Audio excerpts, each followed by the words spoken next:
Good morning, everyone, and welcome to a Bevington Group webinar. My name is Roger Perry from the Bevington Group, and I'll be taking you through some suggestions on sustainable responses to financial pressure. But first of all, I'd like to pay my respects to the traditional owners of the lands from which I'm broadcasting. That's the Gadigal people of the Eora Nation, because I am here in Sydney today. This will be a presentation that'll go for about 45 minutes and no more. We do like to finish on time. If you do have any questions, please feel free to send them through to webinar@bevingtongroup.com and we will try to respond. But in the interest of time, I'm going to get stuck straight in because there's a great deal to cover. So today we're going to cover what are some of the financial pressures. We're not going to spend very long doing that because I suspect many of you are here because you're starting to feel them in your organization. Some of you might even be here because you're starting to feel them personally. An overview of some of the sustainable approaches. So we'll talk about what they are, and we'll go into some key elements of those approaches. So we'll do an overview first, and then we're going to deep dive on some of those approaches. And they do interact, so it's worthwhile staying to the end to hear some of those interactions as we walk through. Okay, so what context are we in Australia? Well, I'm going to talk about some of these concepts. Inflation, rising interest rates, labour shortages, which are ameliorating, so easing a bit, and poor consumer sentiment. And I'm going to just deep dive in those a little bit. This is not an economist type presentation. I'm not an economist, but it's good context to understand what we're talking about and why we're getting some interesting declines in gross profits. Okay. Though it's cooled from the post-COVID highs, inflation does remain high. Now, it has cooled a little bit in this month's figures that have been released, but nonetheless, we still have, historically for Australia, high inflation. You can see where we were in the late 80s, early 90s, and you can see where we've been recently. It's ameliorating, but it's still high relative to where we've been really since this point in time in the early 90s. So we still have high inflation. Inflation's a cost. Inflation puts families and young people and all sorts of other folks under pressure, and it puts organizations under pressure too. So there's challenge one. So there's the interest rate. So inflation leads to interest rates. Interest rates look like they've eased, but of course, again, they're also still on historical highs. So I'm going to scoot through this because you probably know all this. Job vacancies, particularly interesting. So we've had labor shortages. So for organizations, that's been a problem. It's probably contributed to driving up the cost of labor. And although labor shortages are ameliorating, it's not necessarily good news because we have had recent reports, for example, of reductions in job advertisements. And we've also had recent reports in increases in youth allowance style job seekers. So we've got still some labor shortages, but that's ameliorating, but it might not be entirely good news. We've got a growth in labor costs. So that depends who you speak to, it's probably inflationary. And inflation is a challenge for consumers. And then we've got this really big issue long-term for Australia is that our labor productivity has always been not fabulous since really the start of this millennium. And it's actually been a little worse of late. So we do not have good productivity numbers. That's a challenge because it actually makes it harder for organizations to manage costs. It actually, from a macro perspective, presents a risk to future generations of Australians in the sense that they won't have the same lifestyle that we enjoy. Consumer sentiment, not fantastic. So if consumer sentiment isn't great, that probably has an impact on their propensity to spend. And therefore, you can kind of see that in the savings ratio here with people basically saving more. So the net consequence here is that you've got some parts of the population, probably not the baby boomers, they've still got plenty of money, who are concerned about spending. That could lead to a slowdown. And there are some pundits this morning, even in the press, who believe that possibly in the quarter up to June, we've actually had a slowdown in the economy. And you may well have heard, we've already got a per capita slowdown or recession. Okay, what does all of that mean? So if you've got high inflation, you've got therefore high interest rates, you've got softening labor market, but there's good news and bad news there, but it's not great if you can't get a job. You've got poor consumer sentiment, you've got low productivity. All of this means this number that came out in March 24 is a little bit of context as to gross operating profits of companies not being fantastic. That's really an outcome of all of the above. And what can we do about it? Well, we actually can do a lot in our organizations about it. We can actually work to address that productivity number. It can work from our end. It doesn't matter whether you're private or public sector. So how can we respond to this context? Because some of you in your organizations, if you're public sector, you've got cost challenges, absolutely. You'll have budgets that are under pressure.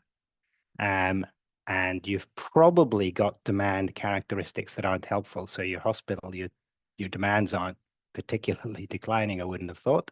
In fact, I know they're not. And you may be under pressure to constrain costs.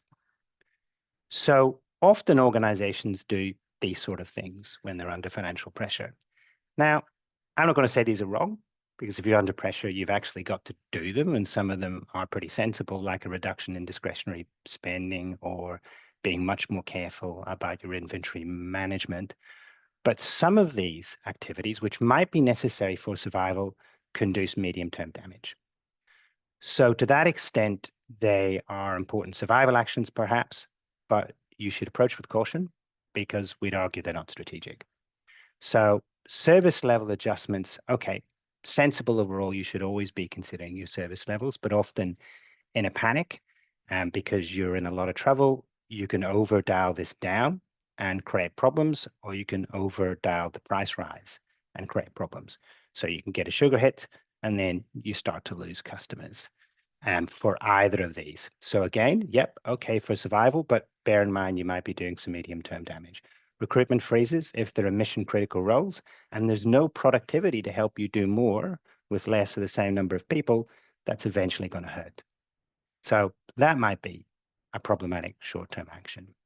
Now, rebalancing the contingent and permanent workforce, there are two ways to do this. Sometimes people actually are concerned, so they have more contingent workforce, so more short-term workforce, and give themselves the opportunity to bail if things get worse. Okay, but again, a loyal, well-trained workforce that actually understands how your systems work is actually good for productivity. So you just got to be careful about this.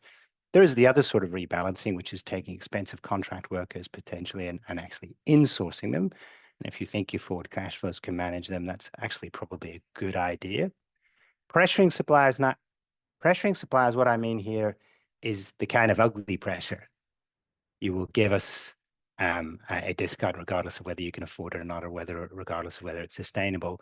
Well, okay, that might help you short-term sugar hit again, but not so good if your suppliers have to drop quality potentially, or your suppliers have to stop other value-added services, or other forms of wraparound like delivery times start to suffer.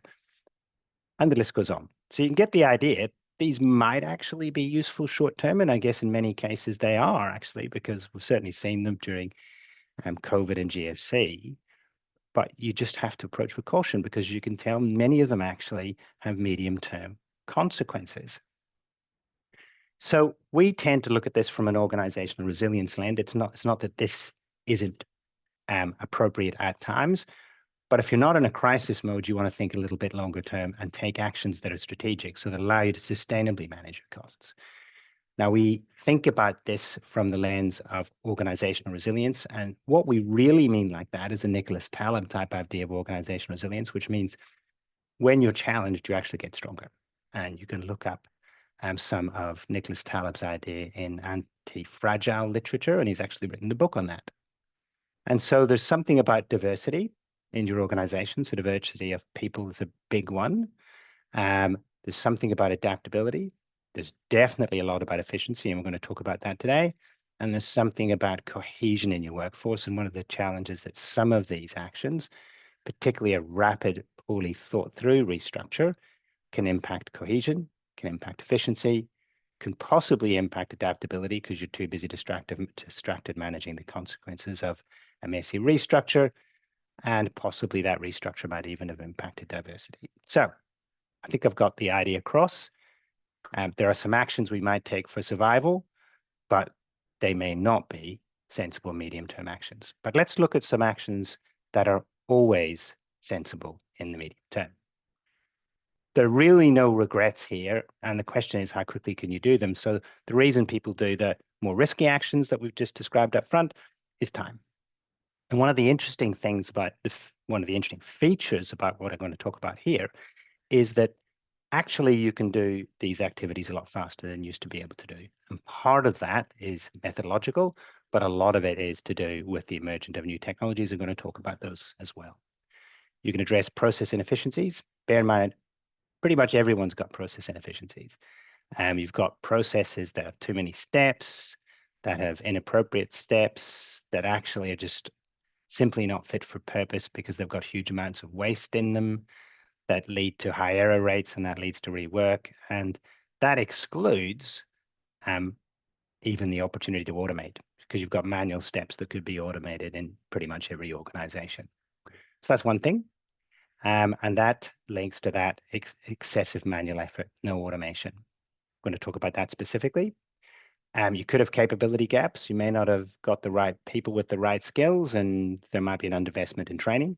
That can lead to inefficient processes, poor customer experience, and that can lead to problems, cost and revenue. You could have flexibility challenges. You can't respond fast enough to the market. You could have an ineffective restructure or a legacy technology challenge. Addressing any of these is a good idea. So how do you address each of these?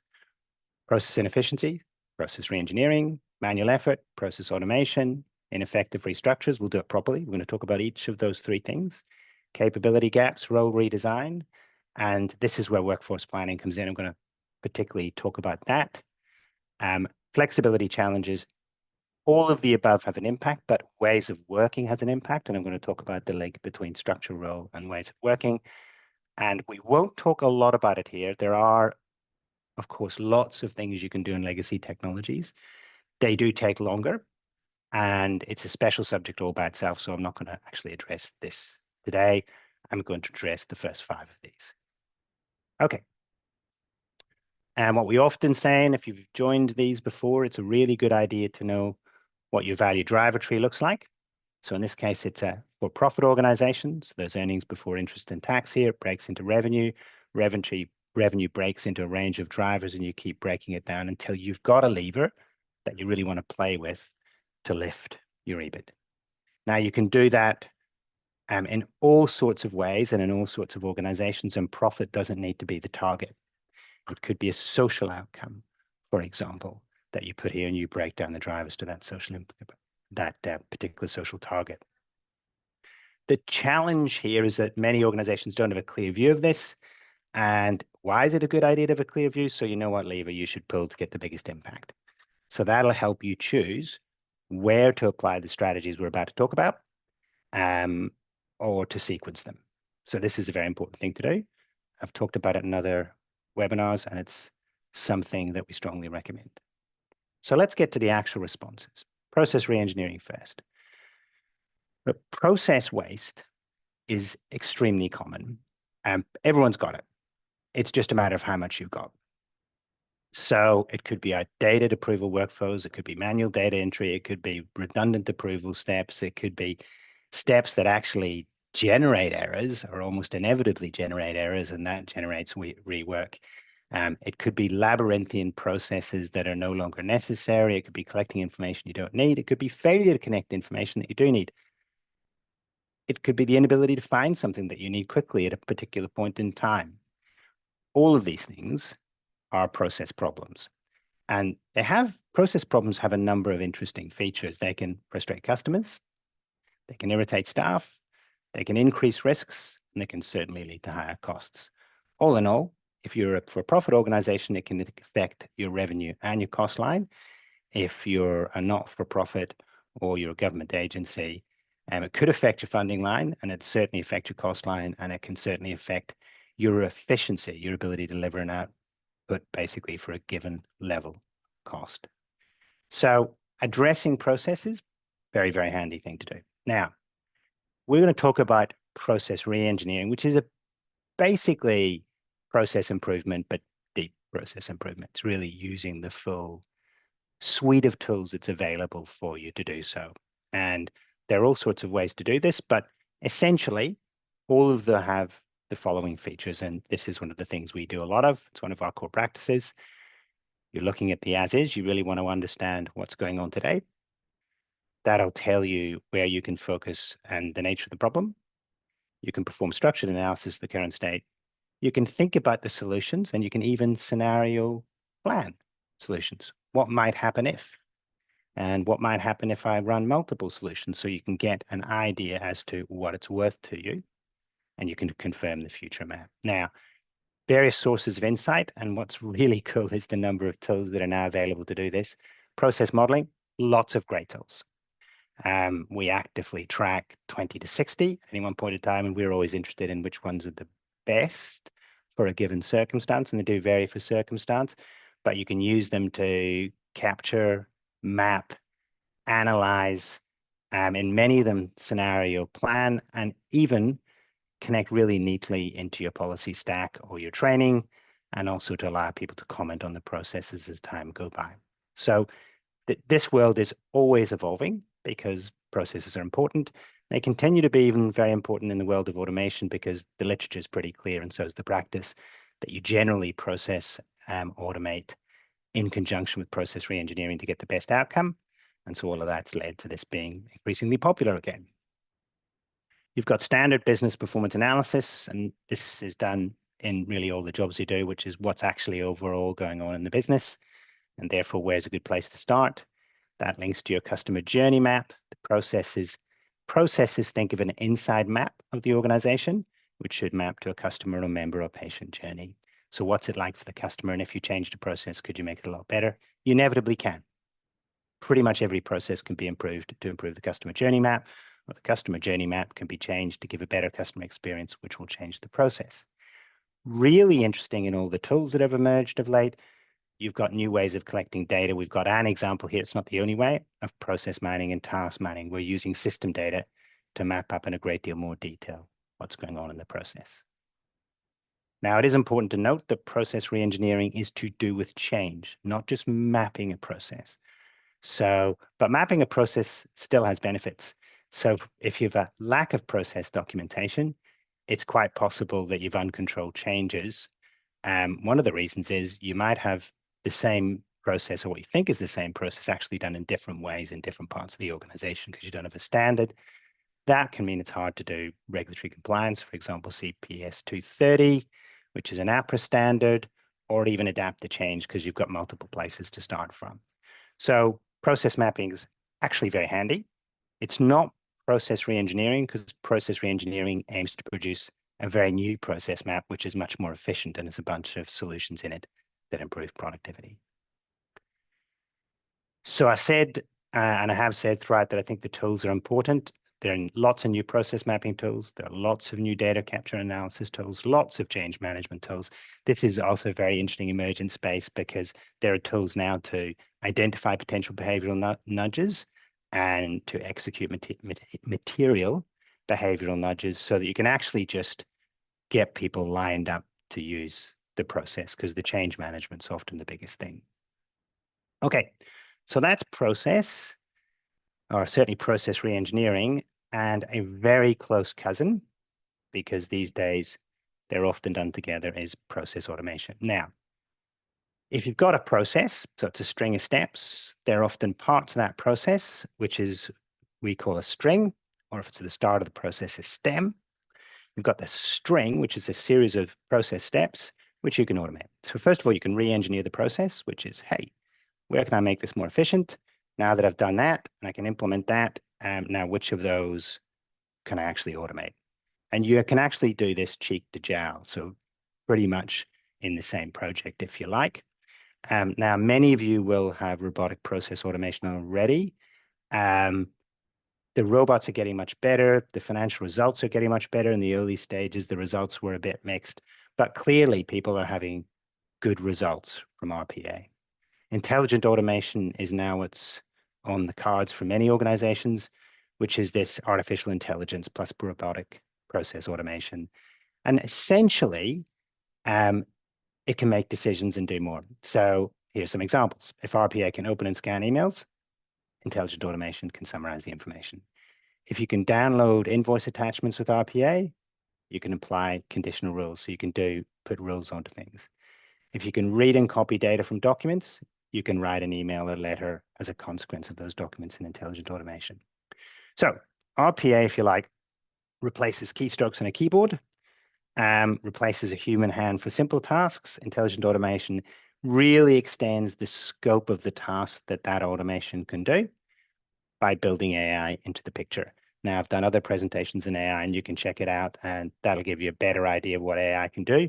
And we'll be launching more vignettes on that, which is short presentations on what AI can do and what you really need to know. So this is where it's going. This is where RPA is going, and automation's a sensible thing to think about when you're doing your process automation. So we have to be careful, but we can certainly tell you about published information. You can see this is an Australian energy retailer. The retailer enjoyed 163% ROI.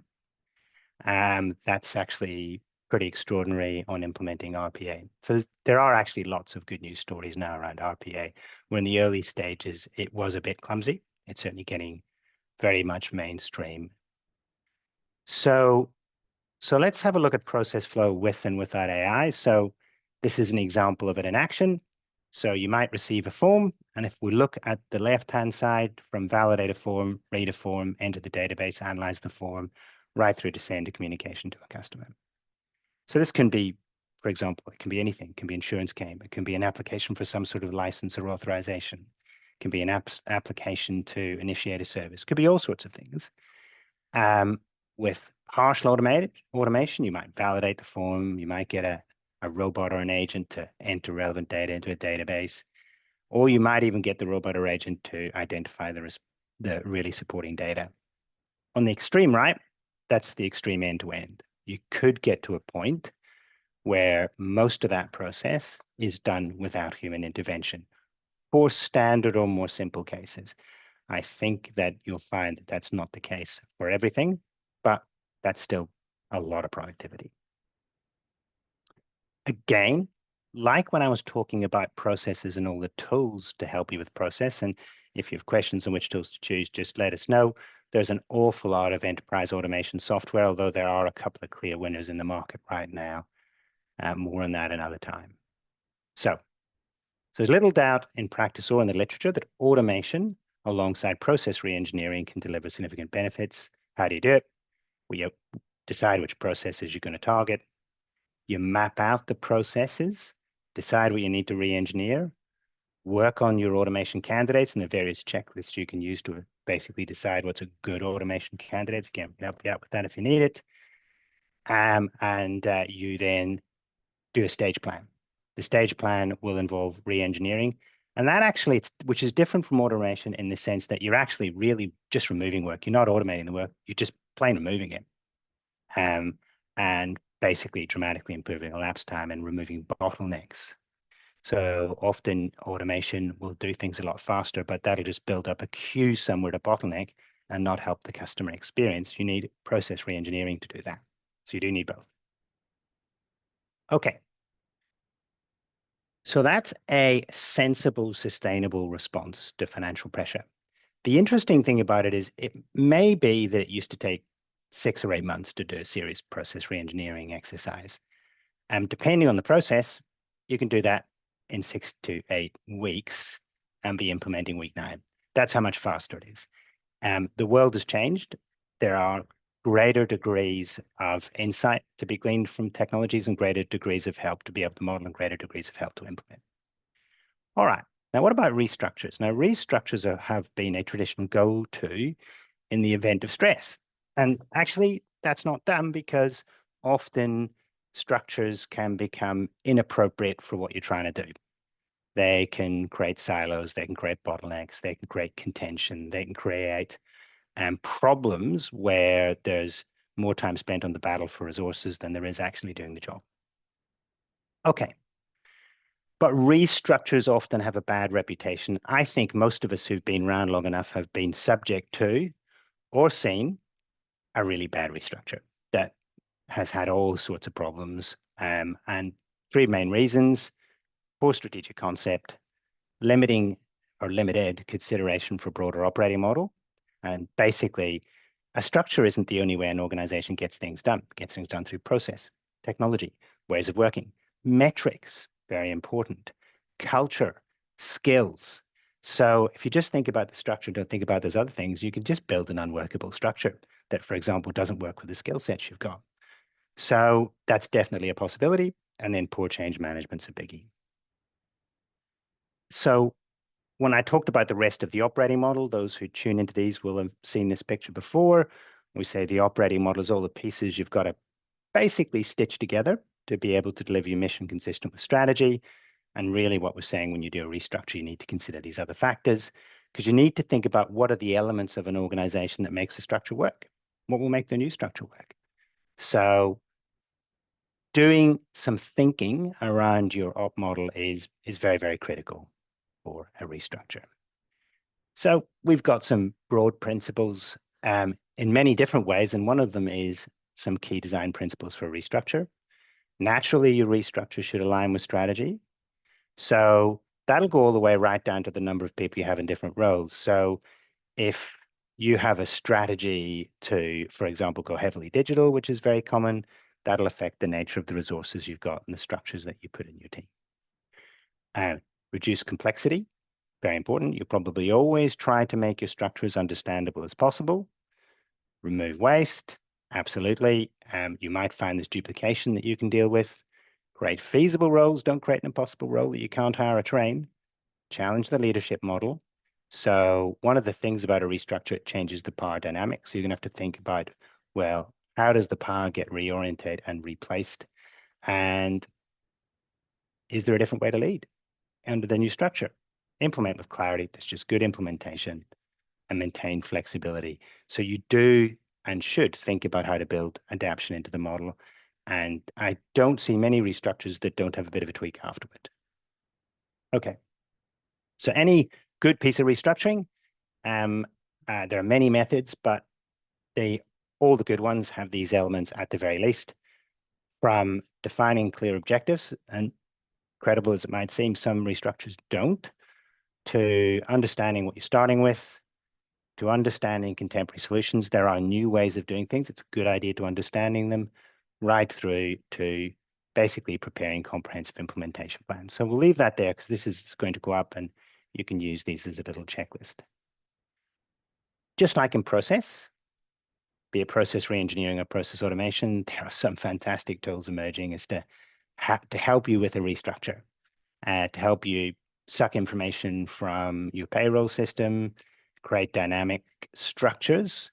In other words, essentially produce your org map for you, help you think about the impacts by scenario modeling, different org structures and different team structures, and then making sure that you've got the financial analysis spot on.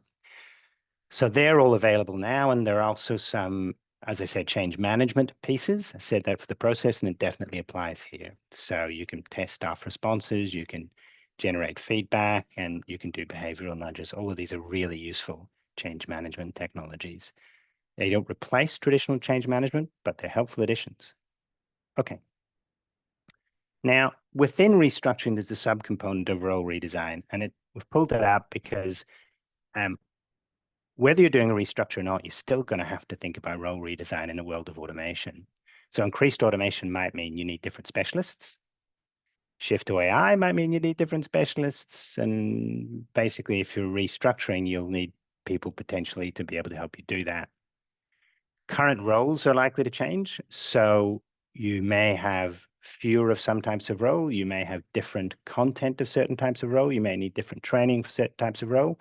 Look at the AI presentations that we've done to get a sense of how AI is going to have an impact on that, and in fact already is.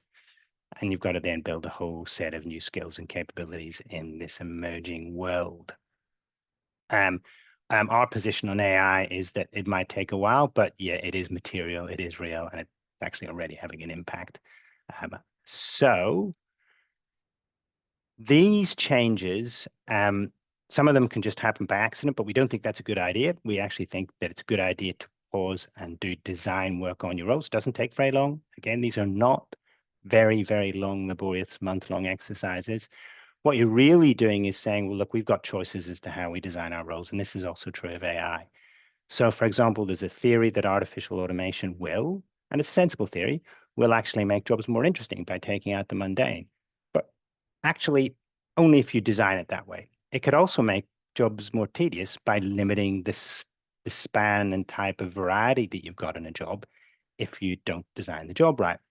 So, good job design basically benefits for staff and benefits for your organization because you could be more productive and actually have a much more humanistic approach to your job design and make it more interesting for people and keep your people. Keeping people is generally a good idea for productivity if you've got the right people and they're bought into the mission, because they know how to do things and they're committed.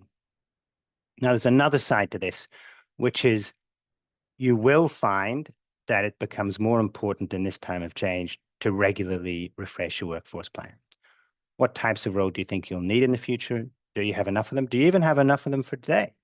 Which is starting from the top of your organization and working down as to what do you think might be the groupings of competency that you need and checking that you've got enough of them. That actually is a very, very sensible thing to do while you're doing a restructure as well. Okay. So therefore, what we're really saying is that roles should be aligned with your strategy and values. You should do a workforce plan, and you've got some intentionality in roles, and there's an opportunity to make roles much more productive. Now, if you go back to what I said at the beginning, change a process or you automate, you are going to change a role. If you change a role, it's an opportunity to step back and think, what roles do you need? What's the role structure? What's the role content? If you do that, you can actually make the organization considerably more efficient and possibly, and very much hopefully, make the jobs a lot better and a lot more interesting. Okay. Ways of working. Now, this is often seen as a kind of nebulous thing, but a way of working is actually very important. It's an expression of your culture. It's impacted by your processes. Your processes determine how you work, and it's definitely impacted by your structure, and it's definitely impacted by your authority structures. So a way of working is just how you collaborate and how you get things done. And of course, collaboration for most organizations is actually a superpower. So one of the ways that new ways of working overlaps with structure is in the emergent agile world, where agile is becoming more business as usual for a lot of organizations. And I'm going to deep dive in that for a minute. But overall, ways of working, it's a basket of behaviors and even rituals which enable collaboration and delivery. Lean and agile practices, but particularly agile is an example where ways of working interfaces with structure, decision-making, communicating, and monitoring. Lean thinking, which is continuous improvement, is kind of a series of habits that you build into continuously improving processes. But one of the interesting things to note is if you actually do the structure work, for example, and don't think about ways of working, you can actually build a structure which is a bit like building a car that no one knows how to drive. So you do need to think about process and ways of working. How do we get things done? How do we make decisions? How do we communicate? How do we collaborate under this new structure? So if we look, for example, just at the agile model as an example of ways of working and why you need it to make your structure come to life, to make your process come to life, you think, well, okay, agile has to think about these things: individuals and interactions, customer collaboration, working outputs, responding to change. And there's an agile agenda that actually says, well, we actually operate with these values: satisfy the customer, welcome changes, deliver frequently, collaborate daily, motivate individuals, and communicate face-to-face. Now, these particular principles, and they are standard agile principles, can fit into a team that's a multidisciplinary team, and those multidisciplinary members cooperate together. They need new behaviors to work in a multidisciplinary team as opposed to what they might have worked in, which is a silo. So, for example, software engineers working side by side with operations people or marketing people. You've actually got new ways of collaborating, and that needs new behaviors and new rituals to be able to deliver to those particular agile benefits. And I'm not going to go through too much on the benefits of agile. It's a separate subject, and we may actually refresh this subject in one of the vignettes or small videos that we do. But overall, done well, agile can lead to speed, greater creativity. It can actually lead to effectively better staff retention because it's often more fun to work there. It can certainly lead to momentum, and it can certainly lead to lower costs for a given level of output, partly because you get things done so much faster. Okay, so this brings us to the end of the presentation, but I'm going to just make a few concluding remarks. So the first thing is, of course, there are actual real macroeconomic pressures which are affecting margins for many organizations. Interestingly, not all. It is definitely good times for some industries, but it is for some, and in fact, it is for many organizations. There are public sector pressures on budgets. You could do what we had in slide 1, a whole bunch of short-term actions. I'm not going to say they're wrong, because if you're in a crisis, you're in a crisis and you've got to have a crack. You just need to be aware that some of the things that you might choose to do short-term, of course, can have a medium-term impact. And there's a metaphor that very early in my career that was used by a client of mine. And the client said, imagine you've got a house in the woods and it's a wooden house. And it's in the middle of winter and you've run out of firewood and it's too cold to go out and get it. So what you decide to do is to basically break down a wall of your wooden house and use it to feed the fire. Now that keeps you alive for the next couple of hours, but when the fire dies out, now you don't have a wall and you're worse off. It's a little bit the same with doing some of those early actions if you're not careful. And it's not that they're always bad, you just have to be careful. What we're proposing is there are much more sustainable ways of doing things that are just much faster than they used to be. You should look at process reengineering. You should certainly process map. I think particularly if you're a regulated industry, you should look at process automation while you're doing it. You should creatively think about your restructure, but do so within an operating model construct. And in all things, you've got to make all of that work by consciously thinking about your ways of working. These things need not take you a lot of time. You certainly can stumble and spend a long time doing it, but they need not take you a very long time. And it's definitely well worth doing for a few months thinking to get a sustainable path forward. Okay, that's it for today. If you've got any questions, feel free to send them to webinar@bevingtongroup.com. We will make this video available online and we'll make the presentation pack available online. And I look forward to seeing you at the next Bevington webinar. Thank you and have a great weekend.